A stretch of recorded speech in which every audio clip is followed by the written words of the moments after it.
Meu querido irmão, eu te convido a abrir a sua Bíblia, ou acessar a sua Bíblia, né, no texto do Evangelho de Mateus, Mateus capítulo 13.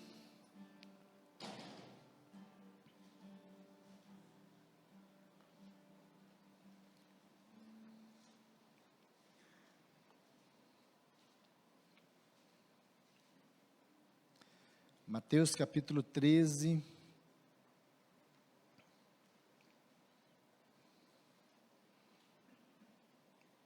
a partir do verso de número 44, nós vamos conversar um pouco sobre o reino dos céus. Eu quero ler esses versículos 44 até 50. Mateus 13, Evangelho de Mateus capítulo 13, de 44 até 50, diz assim: o reino dos céus é semelhante a um tesouro oculto no campo, o qual certo homem, tendo achado, escondeu, e transbordante de alegria, vai, vende tudo o que tem e compra aquele campo. O reino dos céus é também semelhante a um que negocia e procura boas pérolas. Tendo achado uma pérola de grande valor, vende tudo o que possui e a compra. O reino dos céus é ainda semelhante a uma rede que, lançada ao mar, recolhe peixes de toda espécie. E quando já está cheia, os pescadores arrastam-no para a praia, e assentados escolhem os bons para os cestos, e os ruins deitam fora. Assim será na consumação dos séculos. Sairão os anjos e separarão os maus dentre os justos, e os lançarão na fornalha acesa. Ali haverá choro e ranger de dentes. Amém? Vamos orar? Pai, a tua palavra que foi lida, é o teu nome que é, ó Deus, engrandecido nessa hora, e não somente agora na leitura, como também, ó Deus, em todo o tempo em que ela será ministrada, porque é o Senhor que estará ministrando através da minha vida, não sou eu. Confirma no coração dos meus irmãos, assim como também em meu coração, o que o Senhor já trouxe, ó Deus, ao meu coração nessa tarde, nesse dia, nessa semana, e que a tua igreja seja também, ó Pai, fortalecida, e seja ainda mais fortalecida, quanto o Senhor me fortaleceu e tem fortalecido com a tua palavra. Fale, ó Deus, aos nossos corações. Nós estamos aqui, entendendo a importância de estar diante da tua palavra. Muito obrigado por esse culto, Senhor, por essa oportunidade de cultuar a ti, de adorar ao Senhor, e também receber a porção da tua palavra. Que seja, ó Deus, um instrumento que venha gerar, ó Deus, motivação, ainda mais em nossos corações. Que o Senhor venha acender, de maneira, ó Pai, que não haja nenhum pensamento de que não vale a pena. Mas queremos sair daqui, ó Deus, cheios, ó Deus, mais ainda daquilo que nós chegamos, da tua palavra e da tua vontade. Revela-nos os teus mistérios, e, ó Deus, e fala aquilo que o Senhor tem a nos ensinar nessa noite. Ó Deus, despimos, abrimos diante do Senhor o nosso coração, nos desarmamos, ó Deus, para que a tua palavra tenha liberdade de entrar, fazer a tua mudança. Assim, ó Deus, nós nos colocamos diante do Senhor, e assim oramos em nome de Jesus. Amém, amém. Amados, eu quero sugerir um tema, né, para essa nossa meditação, e o Senhor colocou em meu coração no dia de hoje, mas o texto eu tenho meditado já há algum tempo, e os irmãos vão lembrar, talvez da semana passada, aqueles que estavam aqui, vão ver se vão lembrar, qual foi o capítulo que nós meditamos na semana passada. Os irmãos lembram? Qual o capítulo? Não vou perguntar não, né? O que nós falamos também, sobre a semente, né? Os capítulos ali atrás. E o Senhor tem falado ao meu coração sobre as parábolas do Senhor, e eu quero caminhar aí dentro dessa direção do Espírito, para que a igreja seja fortalecida. E o tema que eu quero sugerir é particularidades do reino dos céus. Reino dos céus. Eu estava meditando sobre isso, sobre o que é o reino de Deus, reino dos céus, e é interessante que o que Jesus está falando aqui, até mesmo é trazido para nós essa leitura, essa narrativa de Mateus, que ele fala para um público, os judeus. A gente sabe que Mateus escreve diretamente a casa do Senhor ali para os judeus, e eles tinham dificuldade, até mesmo resistiam em falar o nome de Deus.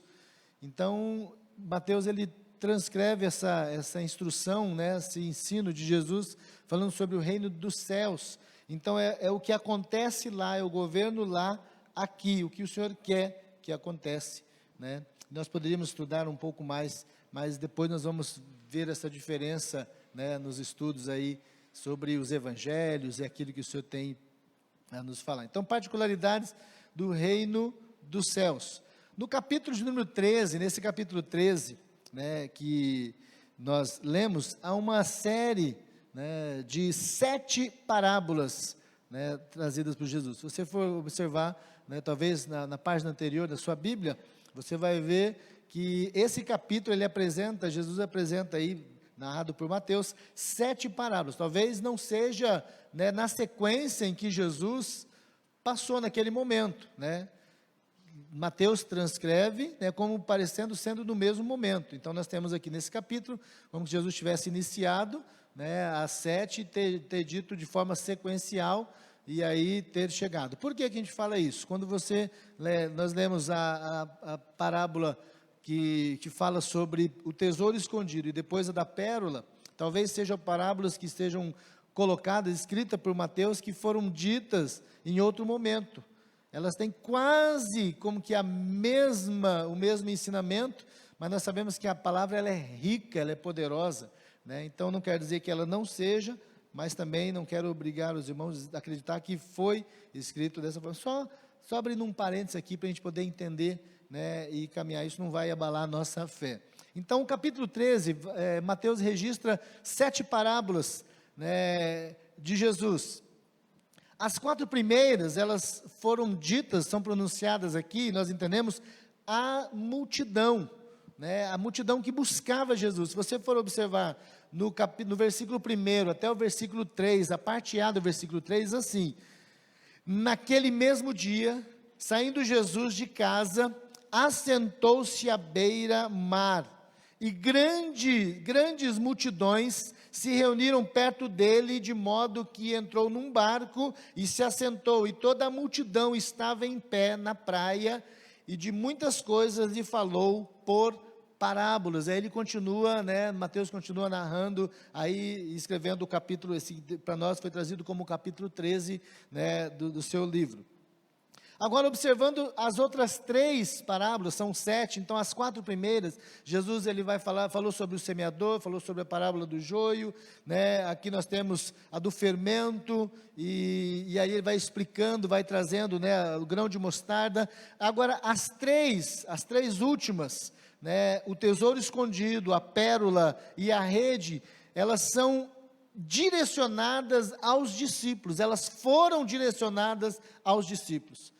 É importante a gente observar isso, não que as outras não sirvam para nós, mas elas são direcionadas direta, um assunto, um tratado direto do Senhor com os seus discípulos. E Jesus, ele tinha sim esse interesse, esse cuidado, não que ele deixou os discípulos sem entender. Até quando nós observamos alguns versículos aí anterior dessas parábolas, Jesus explicando aos discípulos, porque depois de despedir as multidões, os discípulos não estavam entendendo o que seria aquela parábola do joio, e aí Jesus explica, depois de despedir as multidões, ele ia ensinar, ele ia explicar a cada um daqueles seus ensinamentos, de forma muito detalhada ao coração dos seus discípulos, preparando a sua igreja para dar continuidade no seu ministério. Então, essas 3 últimas, tesouro escondido, a pérola e a rede, elas são direcionadas aos discípulos.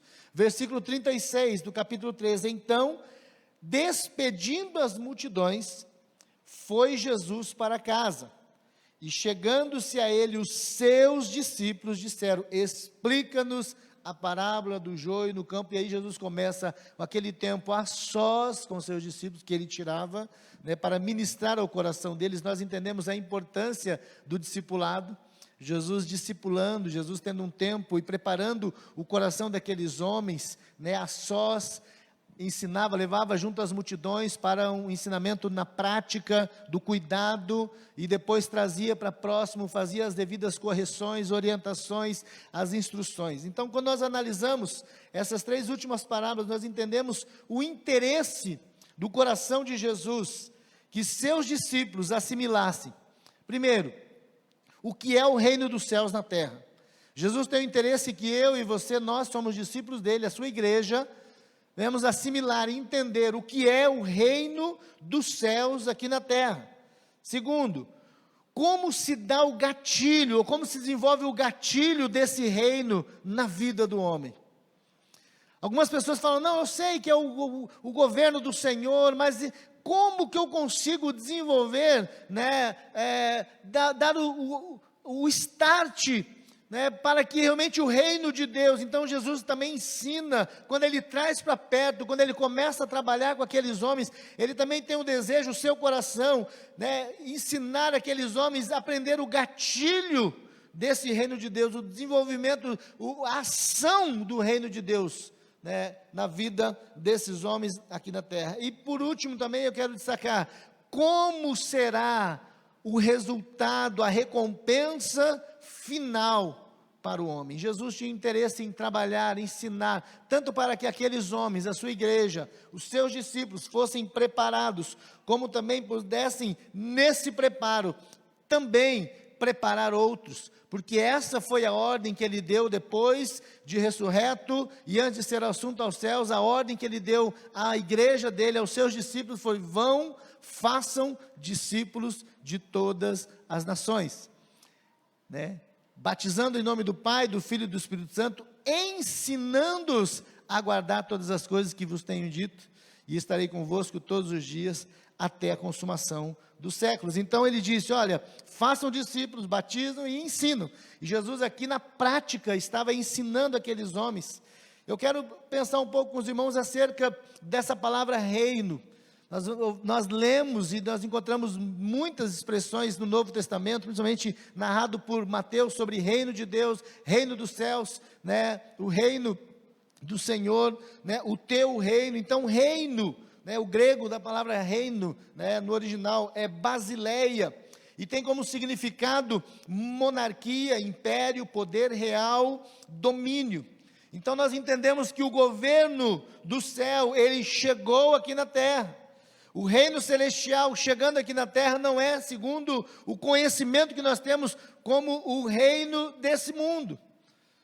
Na verdade há uma diferença. O governo de Deus, ele vai ser dirigido ao coração do homem, através do Espírito, diferente do governo do reino dos homens aqui na terra, que é através de ordem, através da lei, né, de você obedecer aquilo. Na verdade, o reino de Deus não se trata em você obedecer regras, mas em você estar ligado com o seu coração ao Senhor. Então, ele é dirigido ao coração do homem, né, ao Espírito.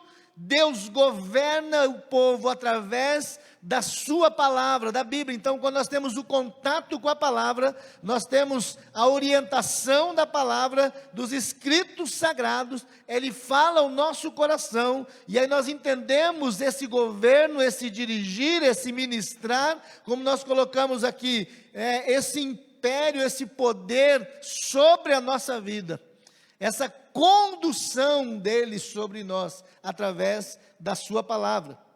Nós entendemos que os cidadãos do reino de Deus são aqueles que já experimentaram, já passaram pela experiência do novo nascimento. E é isso que Jesus fala a Nicodemos, quando Nicodemos o chama à parte à noite, sendo ele doutor na lei, sendo ele um dos conhecedores, até mesmo um dos líderes em Israel. E Jesus traz uma resposta a ele no capítulo 3 do Evangelho de João, versículo 3 e versículo 5, Jesus diz assim, E isto respondeu Jesus: na verdade te digo, que se alguém não nascer de novo, não pode ver o reino de Deus. E aí no versículo de número 5, ele diz: em verdade te digo, que quem não nascer da água e do Espírito, não pode entrar no reino de Deus. Então ele fala sobre duas experiências importantes em nossa vida. Primeiro é ver a manifestação do reino de Deus. Alguns judeus queriam ver a manifestação do poder, do governo de Deus, do reino de Deus, através de um domínio político, territorial, um domínio armado, um domínio bélico, porque fazia menção sobre o trono, e a Bíblia fala sobre o governo do Senhor, que ele ia sentar no trono de Davi, e eles comparavam como se Jesus, o Messias, eles estão esperando ainda que ele vem e senta, e por conta disso serão enganados muitos, onde o anticristo vai enganar a muitos, onde ele vai sentar num trono, vai governar de forma política. E na verdade, o reino nós enxergamos depois que nós nascemos, passamos pela experiência de encontrar com o Senhor, nós enxergamos o reino de Deus, que é implantado em nosso coração. E é justamente esse tabernáculo que o Senhor fala, que Ele ia construir depois do terceiro dia. E Ele construiu, o tabernáculo somos nós somos templo do Espírito Santo, é isso que Paulo fala: não sabeis vós que sois templos de Deus, e não possuís da parte do homem, mas do Senhor, por isso glorificai, pois, a Deus no vosso corpo e no vosso espírito, os quais pertencem a Deus. Então, o governo nós enxergamos, e esse domínio, ele vem sobre nós. Na verdade, essa autoridade máxima vem sobre a nossa vida, porque ela está implantada em nosso coração. Mas existe uma outra experiência também, além de eu ver a manifestação dele a partir da minha vida, e em minha vida primeiramente, eu também o verei dentro dessa ordenança, dessa ordem, aonde ele virá, e será implantado o seu reino quando ele, de João, para que a gente não venha ter o nosso coração atormentado, como se tivéssemos sido abandonados. Então, uma outra experiência é que nós que nascemos de novo, que vimos o reino de Deus, o governo dele sobre nós, ele nos levará, onde nós reinaremos com ele eternamente. Amém? Então são experiências maravilhosas, mas eu quero voltar com você. Até quero fazer essa introdução para os irmãos poderem entender como um pano de fundo, para entender a importância sobre o reino de Deus. Mas eu quero voltar e chamar a sua atenção agora a essas três últimas parábolas que nós lemos. Tá? Nós temos nessas parábolas importantes ensinamentos que o Senhor deseja que a gente venha conhecer. Talvez seria pouco esse tempo do nosso encontro, poderíamos desenvolver mais, e eu quero te estimular a você continuar estudando e buscando, porque a palavra do Senhor, o Senhor é uma fonte inesgotável, e Ele vai trazer muitas revelações através desse buscar, né, desse aprofundar, né, em querer saber sobre a sua palavra, sobre o seu reino. Então nós vamos desenvolver aqui e aprender acerca do reino dos céus aqui na terra. E é isso que o Senhor está ensinando e ensinou, e eu quero destacar esses ensinamentos. Na verdade, essas três parábolas, eu quero destacar três importantes ensinamentos que o Senhor traz ao nosso coração, neste nosso encontro dessa noite. E o primeiro, lendo novamente o versículo 44, do capítulo 13, agora de Mateus, onde Jesus fala assim: o reino dos céus é semelhante a um tesouro oculto no campo, o qual certo homem, tendo achado, escondeu, e transbordante de alegria, ou cheio de muita alegria, ele vai, vende tudo o que tem, e compra aquele campo. O primeiro grande ensinamento que nós temos, nessa primeira parábola, que é conhecido como a parábola do tesouro oculto, tesouro escondido, é que o reino dos céus é de um valor incalculável. Talvez as pessoas acham que o reino de Deus se mede com a característica do tesouro dos homens, ou talvez do poder dos homens, ou talvez com a estrutura, que aquilo que se vê, como as pessoas relacionam o reino de Deus com a igreja. O reino de Deus não é a igreja faz parte do reino de Deus, mas o reino de Deus é muito maior do que isso, é muito maior. Na verdade, não se mede o poder, seja qual for a estrutura, a mega e grande, nós temos conhecimento de grandes igrejas, grandes estruturas, mas mesmo assim elas não servem para medir ou calcular o valor, a importância, né, do reino do Senhor. O reino dos céus é de um valor incalculável. Jesus, ele conta a história de um homem que começa a cavar um buraco. Talvez nós entendemos nessa parábola que não havia nenhuma pretensão no coração daquele homem de buscar, não é o que o texto nos mostra, mas nós entendemos talvez era um trabalhador, alguém que comprou, alguém que alugou, alguém que talvez foi contratado para trabalhar naquela terra, e de repente no desenvolvimento do seu trabalho, ele começa ali desenvolvendo e cavando, né, e ele encontra um tesouro que havia sido escondido ali, um tesouro que havia sido guardado naquele lugar. E talvez para você entender melhor, essa era uma prática considerada comum naquele tempo, até mesmo um pouco antes de Jesus, até o tempo, um pouco mais, até próximos de nós, era comum naquela época, porque as casas, elas não eram seguras suficiente para evitar invasões de ladrões. Então era comum com que os chefes de família, muitas vezes eles enterravam parte do seu tesouro, ou talvez a grande maioria do tesouro, em lugares aonde as pessoas desconheciam. Em muitos casos, nem mesmo a própria família sabia onde o pai da família, o chefe daquela família, tinha guardado o seu tesouro. E aí acontecia que aquele homem, né, que tinha escondido, que tinha cavado e guardado o seu tesouro, ele chegava a falecer. E aí aquele tesouro, ele para todos era perdido, né? Então ninguém sabia. Mas nesse texto, a parábola vai nos trazer alguns ensinamentos, e nós podemos aprender aqui, e eu quero destacar alguns importantes ensinos que o Senhor nos traz, né, nessa narrativa.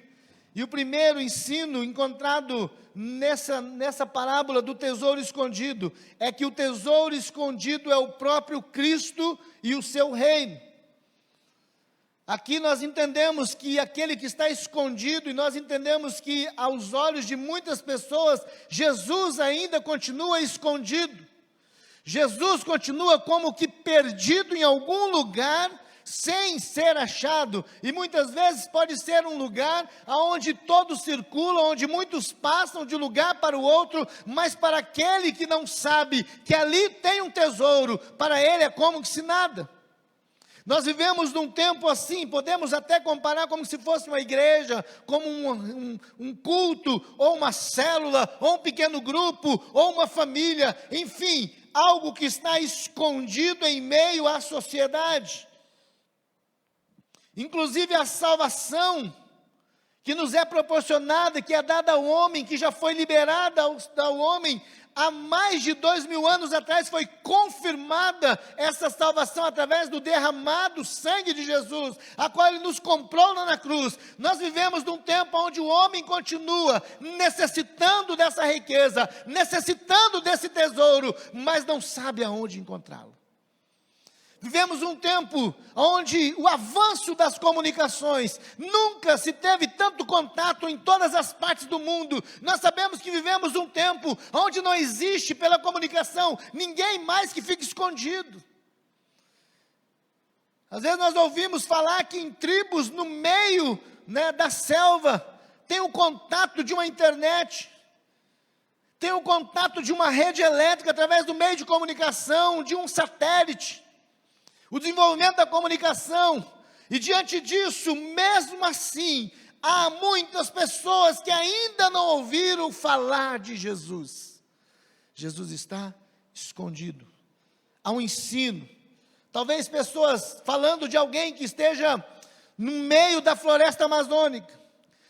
Povos ainda não alcançados em outros países. em outros continentes. Mas o que dirá daqueles que muitas vezes estão no nosso meio, num grande centro comercial, talvez como a cidade de São Paulo, talvez como os grandes centros do nosso país, ou talvez em Nova York, em outros lugares também, de muito movimento, mas não estão envolvidos com a compra, com a venda, com o seu recurso, com a busca, que vive angustiado, ainda necessitando, e não ouviram sequer falar que há um tesouro que pode mudar a história da sua vida. Nós entendemos isso através desse ensino. O grande privilégio de sermos transformados através do encontro desse tesouro. Sermos transformados definitivamente. Eu não sei se na sua casa, na sua família, você também conhece e tem esse problema. Há muitas famílias, há muitos filhos, pessoas que moram juntos com aqueles que conhecem, têm o conhecimento desse tesouro, mas para ele esse tesouro ainda está escondido, e o pior é que isso não tem incomodado muitas vezes corações de pai, de mãe, sabendo que o filho, que a filha, que a família está vivendo um tempo de miséria espiritual, há um tesouro guardado para que ele ache e mude a história da sua vida, mas ninguém sequer ajuda. O texto não fala que aquele homem recebeu ajuda, mas nós podemos aplicar a nós como igreja. O primeiro ensino é esse. O tesouro escondido aqui se relaciona e se aplica ao próprio Cristo e ao seu reino, que precisa ser encontrado pelo homem. Um outro ensino também, a parábola ela não está ensinando que nós devemos comprar a salvação. A salvação ela não é comprada, isso é muito claro, nós temos vários textos, Paulo fala de forma muito clara acerca disso. Efésios é um dos textos muito conhecidos, capítulo 2, no verso 8, pela graça sois salvos por meio da fé, isso não vem de vós, é dom de Deus, não vem das obras para que ninguém se glorie, não vem pela compra, pelo recurso, não, é pela graça. Aqui não está falando de comprar a salvação, ao contrário, o recurso apresentado por Jesus tem o objetivo de mostrar, na verdade, a preciosidade do seu valor incalculável na vida daquele que encontra. Ele vai se deparar com aquele tesouro, e ele vai olhar para a sua vida e falar bem assim: tudo que eu tenho, de repente uma pessoa que alcançou grandes projeções, alcançou sucesso, tem riquezas, tem posse, mas quando ele se depara com Jesus, ele fala: agora eu encontrei o verdadeiro significado da vida. Ah, queridos, diferente daquele jovem rico que foi ao encontro de Jesus, aquele jovem queria comprar, ele era um religioso, ele tinha conhecimento dos mandamentos, ele praticava os mandamentos, talvez de uma facilidade, mas ele queria comprar também a salvação. Como ele comprava muitas coisas, nós não sabemos o nome dele, sabemos da sua posição naquela sociedade. Ele era conhecido como um jovem rico, assim foi apresentado por Lucas. Um homem que chega diante de Jesus, e quando Jesus disse: olha, uma coisa te falta, vende tudo o que tem, dá aos pobres, e vem, siga-me. Mas aquele homem, segundo o seu conceito, ele tinha um tesouro, e ele não queria abrir mão daquele tesouro, porque ele não via Jesus como o maior tesouro da sua vida. Ah, queridos, o ensinamento é que nós não compramos, nós entendemos que realmente Jesus é o maior tesouro da nossa vida.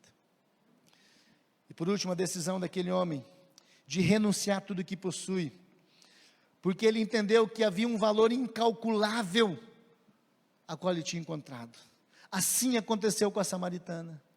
Até então ela protegia o seu cântaro. Quando Jesus pede água, ela estava protegendo. Nós entendemos no capítulo 4 de João, que aquela mulher guardava o seu cântaro de água, porque ela sabia do esforço, da situação, o que valia talvez aquele instrumento, aquela vasilha. Mas quando ela encontra realmente Jesus, quando a água da vida jorra no seu interior, quando ela começa a entender e ela vê que ele é profeta, que ele era o Messias, o texto nos mostra no capítulo 4 de João, no verso 28, olha só, deixou o seu cântaro e foi à cidade. Ela deixou o seu tesouro, porque ela já tinha encontrado um tesouro maior, que estava à disposição da sua sociedade, e ela precisava anunciar aos outros que ela tinha encontrado o verdadeiro significado de vida. O seu coração estava saciado. Por isso, querido, nós entendemos nessa parábola que Jesus, o seu valor, quando ele fala sobre o reino dos céus, é um valor incalculável. Nós precisamos entender isso, que você compreenda esse valor incalculável de Jesus. Agora, segundo, eu quero caminhar com os irmãos, versículos de número 45 e 46, onde Jesus continua ensinando, dizendo: o reino dos céus é também semelhante a um que negocia e procura boas pérolas. E tendo achado uma pérola de grande valor, vende tudo o que possui e a compra. O segundo ensinamento, além de nós entendermos que o reino dos céus é de valor incalculável, o reino dos céus, ele é surpreendente para quem o encontra. Nós entendemos que ele tem um valor incalculável, mas também, querido, quem encontra é algo surpreendente. E nessa parábola Jesus conta a história de um homem comerciante. Ele estava à procura de pérolas. Durante a sua procura, ele encontra uma pérola de valor excepcional. Porém, para comprá-la, ele precisava vender todas as outras que ele possuía. Ah, querido, prontamente, o texto fala que aquele homem, ele faz o que era preciso ser feito. Vende as suas posses, para que a pérola de grande valor viesse à sua mão. O homem da história que é contada aqui por Jesus, buscava as melhores pérolas. Não sabemos para onde ele viajou à busca, qual o tempo, o preço, a quantidade de noites, de dias que ele estava pagando para isso, mas o que nós entendemos, que aquela busca deu certa, foi bem sucedida. Quando nós queremos buscar, encontrar o Senhor, nós ficamos, na verdade, abençoados, somos bem sucedidos, porque o Senhor, ele se apresenta a nós. Ah, querido, ele mesmo, buscando encontrar, já sabendo que havia algo maior, já conhecendo pérolas, já sabendo e tendo a alegria de possuir a primeira, ele fica surpreso, é algo surpreendente, o seu coração fica vibrante, porque ele encontrou a melhor pérola que ele havia visto, e a melhor pérola de todos os tempos. E o que esse texto, o que essa parábola pode nos ensinar? Quais os ensinamentos que nós temos dessa história narrada por Jesus? Podemos dizer que é o mesmo ensino da parábola anterior. Assim como do tesouro escondido, nós vemos aqui nessa parábola da pérola, trata da disposição de nós entregarmos o nosso valor, algo incalculável, à busca do Senhor. Nós precisamos renunciar tudo o que temos pelo Senhor, e nós estamos vivendo um tempo em que, infelizmente, a igreja que se diz igreja de Jesus nesse tempo, ela não tem tido tempo para o Senhor, ela não tem tido disposição, ela quer talvez comprar aquilo que a leve mais acima, a projete ainda mais, mas ela não quer abrir mão, nada para o Senhor. Vivemos um tempo de uma igreja egoísta, de uma igreja que ainda não encontrou a melhor pérola, ou a única mais valiosa de todas. Talvez ela tenha encontrado dentro de uma linguagem religiosa, um momento de satisfação. Talvez ela encontrou um momento que ela vê uma atmosfera de paz.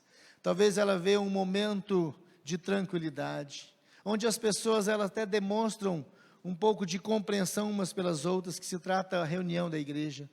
Mas muitas vezes, as pessoas dentro das igrejas ainda não tiveram encontro com o verdadeiro Cristo.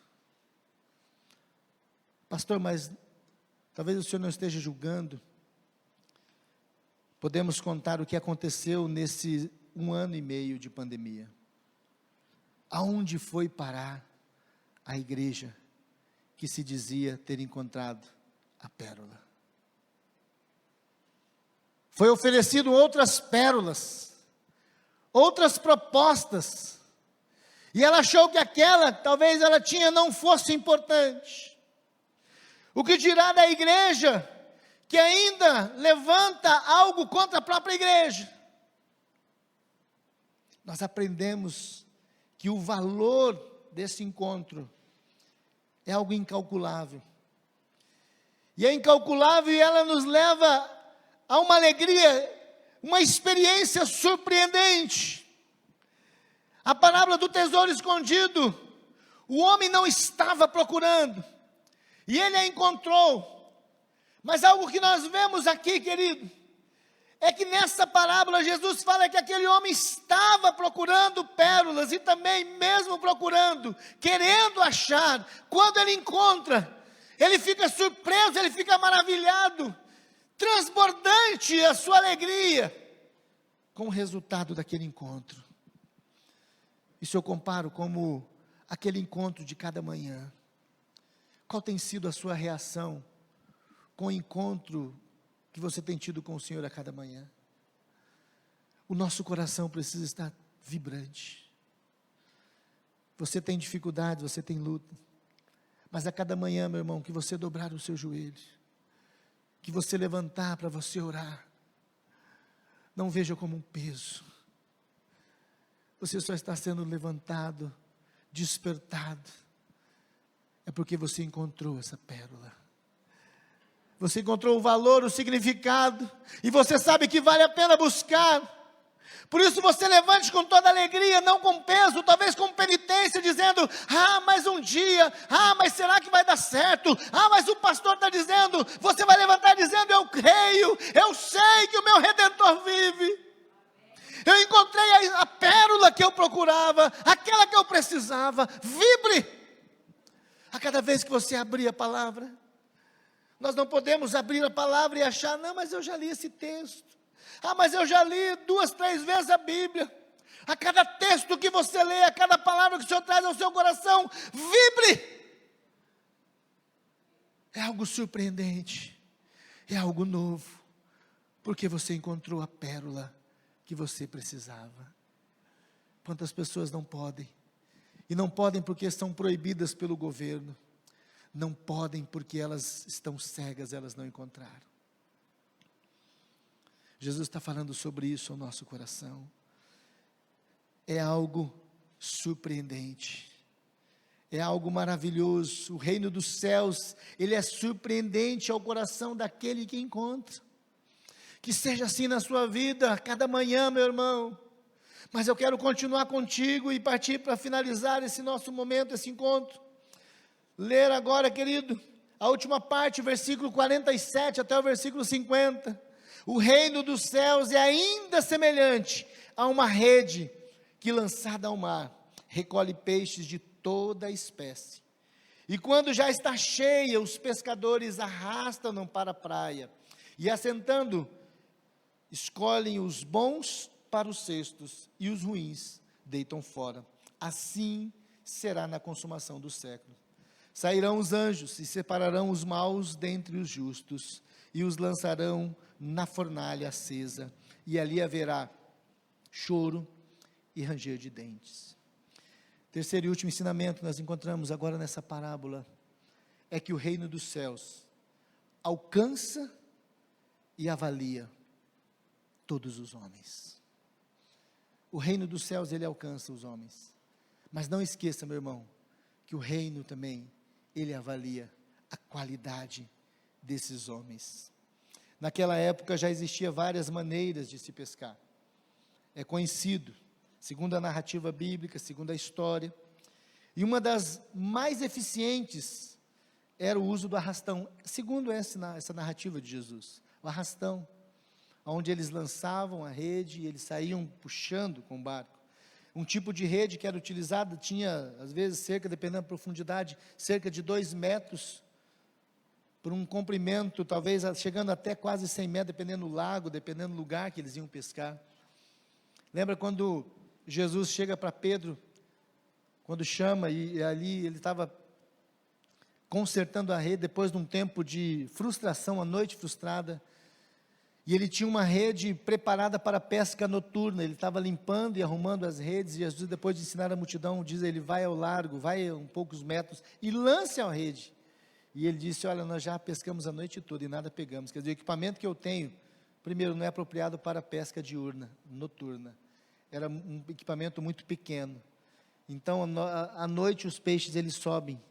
E durante o dia eles iam mais fundo. Então, a rede seria incapaz, insuficiente de pegar os peixes, mas estavam mais profundos. E Jesus lança a rede. E ele falou, sobre a tua palavra lançarei a rede. E o Senhor surpreendeu naquela pesca maravilhosa. Então era costume, era um dos costumes, um dos tipos. A rede que era lançada, que era puxada, apanhava tanto peixes próprios para o consumo, como também peixes impróprios, como também acontece hoje, né? Peixes que são impróprios para o consumo, principalmente, né, naquela época e para os judeus, que não eram todos os peixes. Nós, né, o que cair na rede é peixe, não é assim que fala? Né? Então serve para o nosso consumo. Então vai lá e você não gosta, alguém da sua casa, da sua família, mas segundo a tradição, lá em Levíticos, tinha algumas qualidades de peixes que os judeus não comiam, eram impróprios para ele, era tido por impuros, peixes de barbatana e algumas outras características narradas ali pela lei. Em outras palavras, a rede, ela trazia peixes bons e peixes maus. E nós devemos lembrar também que espécies impuras, elas deveriam ser lançadas fora, não devolvidas apenas ao mar, né? E assim era a tradição dos judeus. Entre aqueles discípulos, né, os discípulos de Jesus, os primeiros discípulos, nós sabemos, Pedro, Tiago, João, André, eles eram pescadores profissionais. E mesmo aqueles que também eram os discípulos de Jesus, eles não eram pescadores, mas segundo lugar, a tradição, aquela região ali na Galileia, eles eram familiarizados com aquela prática, então eram costumes, talvez, deles também, de acompanhar, não eram profissionais como alguns. Nós entendemos, segundo essa narrativa, que os discípulos, eles foram capazes de compreender cada detalhe dessa parábola, a qual Jesus usa, né, e já traz, segundo o coração deles, esse ensinamento. O mestre havia referido, na verdade, na vida daqueles homens, aquilo que eles estavam vivendo, aquilo que eles viveram algum tempo antes de conhecer ao Senhor, a forma que eles estavam vivendo. Quando Jesus fala peixes bons e peixes ruins, peixes próprios para o consumo e peixes que eram impróprios para o consumo, peixes que agradavam a Deus e peixes que desagradavam ao Senhor. E eu quero destacar aqui alguns ensinos dessa parábola para a nossa fixação e compreensão acerca desta rede, né, acerca desse reino de Deus, acerca desse alcance do Senhor, mas principalmente da avaliação do Senhor. A parábola da rede vai nos ensinar, querido, que haverá uma seleção. Haverá uma seleção. E nós temos que entender acerca disso e abrir os nossos olhos, os nossos ouvidos. Nem todos aqueles que aparentemente entram no reino e até pertencem a uma igreja visível serão verdadeiramente salvos. Isso eu falo não porque o Senhor talvez esteja predestinando. Eu não acredito, não é aquilo que nós declaramos sobre a predestinação, aqueles que vão ser salvos. Mas isso está falando sobre o coração das pessoas. Jesus deixa claro que, mesmo estando dentro de um contexto religioso, dentro de uma igreja, talvez o coração da pessoa esteja impróprio, totalmente diferente, alheio da vontade do Senhor, e haverá um momento em que será separado. E Jesus deixa claro que esse momento será o dia do juízo final. Quando Jesus finaliza a sua parábola, ele fala que assim também virá os anjos, na consumação dos séculos, sairão os anjos e separarão os maus dentre os justos. Não compete ao pastor, não compete ao obreiro, não compete ao irmão, mas nós temos que entender que o Senhor, sim, Ele fará, Ele sabe quem realmente está com o coração aberto, voltado, inclinado, desejoso, e o tem como Senhor. O Senhor sabe em qual coração, em quais corações está implantado o reino dos céus, que nós falamos no início, o governo, o domínio, a autoridade dele. Às vezes é fácil para o homem, é fácil me enganar, eu só consigo enxergar a aparência, eu só consigo discernir, segundo a capacidade da carne natural, se o Senhor não revelar aquilo que o homem fala. Eu não sei o que está passando no seu coração agora, mas o Senhor sabe. O Senhor sabe aonde está o seu coração, se você está recebendo ou não essa palavra, mas no dia do juízo, tudo isso virá de forma clara. Nesse dia os anjos separarão, segundo o texto, os ímpios dos justos. A parábola da rede ensina que só existem dois grupos de pessoas. Segundo esse texto, segundo essa orientação de Jesus, só existem dois grupos de pessoas. A rede reúne toda a qualidade de peixes. Peixes de várias espécies, vários tipos, vários tamanhos. Entretanto, quando chega a hora da seleção, todas as espécies se reúnem apenas e se dividem em dois grupos. E nós temos que entender, não está falando de pequeno, grande, de mais tempo, menos tempo, falando de apenas dois grupos. E sabe quais são? Os bons e os maus. Aqueles que agradam o coração de Deus e aqueles que são indesejáveis, indigestos ao Senhor. Embora aos olhos humanos existem uma variedade de pessoas, cada um com a sua qualidade, cada um com seus defeitos, uns se destacam mais do que os outros, mas meu irmão, minha irmã, meus queridos, aos olhos de Deus, todos se resumem em dois grupos: justos e ímpios. Aqueles que serão colocados nos cestos e aqueles serão lançados fora. E é isso que o Senhor quer falar ao nosso coração. Jesus, ele ensina essa palavra primeiro aos discípulos, que é a igreja. Essa palavra tem que ser trazida a nós. Jesus estava, sim, interessado em que aqueles homens entendessem, se entregassem, se tornassem. Mesmo assim, um daqueles acabou se perdendo. Quantos outros depois, durante aquela caminhada, nós vemos no capítulo 6 de João, Jesus ensinando, falando sobre aquele que comer da sua carne, beber do seu sangue, não tinha parte com ele. Muitos discípulos, aqueles que já andavam, diz a palavra, aqueles que já andavam com o Senhor, acharam duro aquele discurso, e foram saindo. Os seus corações, eles não tinham, na verdade, encontrado a pérola de grande valor. O tesouro que estava escondido, ainda continuava escondido no coração deles. Eles não tinham a grande alegria de ter encontrado o Senhor. Eles faziam parte do grupo que tinha sido colocado de fora. E eu quero finalizar com você nessa hora, querido. Eu quero concluir contigo. E eu quero dizer que conhecer a Cristo e fazer parte do reino dos céus deve ser valorizado acima de todas as coisas. Às vezes nós falamos que nós amamos a Jesus, amamos a sua obra, mas dentro de uma escala de valores, de tempo, de entrega, de investimento, ela não está em primeiro lugar. Eu não tenho maior satisfação, muitas vezes, como igreja, em servir, adorar, em estar com o Senhor. O triste tem sido isso, em que a igreja desse tempo, falamos muito de uma geração desse tempo chamada geração de Nutella, de reizinhos e princesinhas e rainhazinhas que os pais estão criando.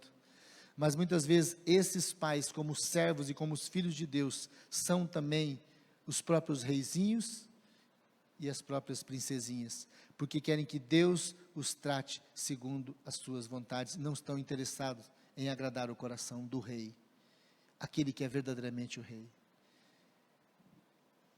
Essa palavra vai nos ensinar acerca disso. O reino dos céus deve ser valorizado acima de tudo.